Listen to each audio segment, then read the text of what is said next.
Magma Admiral Sakazuki berhasil mengenai tubuh Inazuma. Ia mencoba kembali jurus miliknya. Bogem magma super panas langsung mendarat di wajah Ivankov. Tidak lama hujan magma pun turun. Akhirnya Ivankov tak sadarkan diri. Pukulan magma pun berhasil mendarat di punggung Jinbei. Magma super panas pun dikeluarkan dalam jumlah yang sangat banyak. Jinbei pun akhirnya terjatuh dengan magma di punggungnya. Dada milik Luffy tiba-tiba mengeluarkan asap. Sekarang para komandan elit Shirohige mengepung Sakazuki yang sendirian.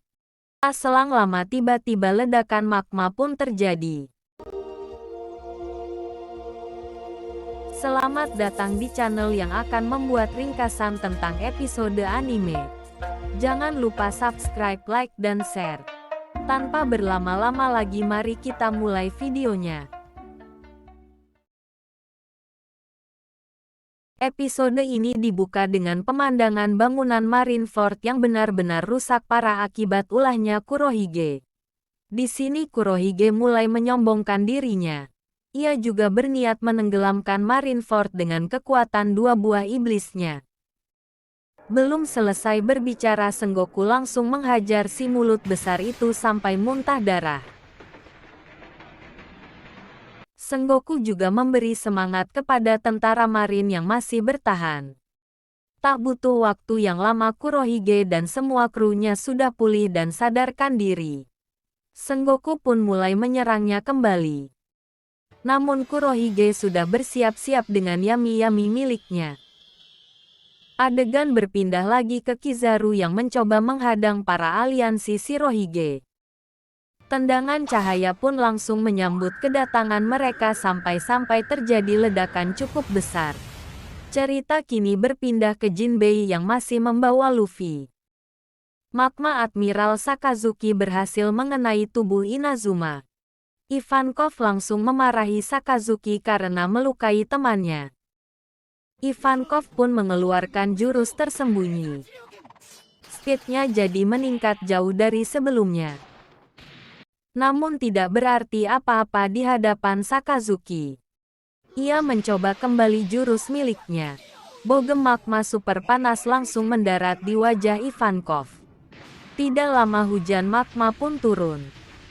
Akhirnya Ivankov tak sadarkan diri. Para tentara marin masih membombardir tembakan untuk aliansi Shirohige yang hendak kabur. Koby dan Helmeppo hanya bisa melihat pertumpahan darah yang terjadi di mana-mana. Ia merasakan sakit kepala karena melihat bayangan terus-menerus bermunculan di kepalanya. Adegan berpindah lagi ke Admiral Sakazuki yang mengejar Jinbei kembali. Jinbei pun melompat ke pinggir teluk. Namun air di sekitar teluk langsung dibekukan oleh Admiral Kuzan. Sakazuki pun tetap mengejar mereka berdua. Pukulan magma pun berhasil mendarat di punggung Jinbei. Magma super panas pun dikeluarkan dalam jumlah yang sangat banyak.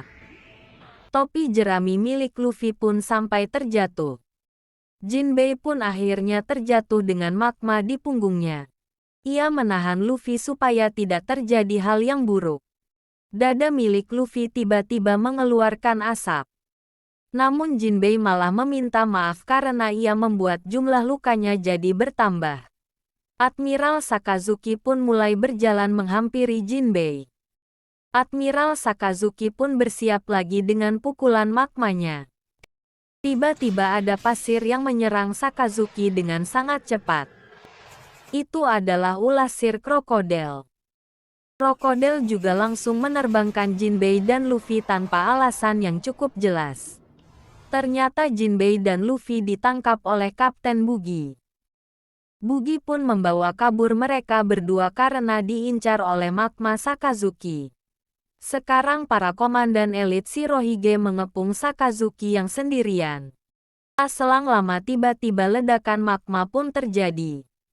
Kapal polar milik Law mengagetkan para aliansi Shirohige karena muncul di Teluk Marineford.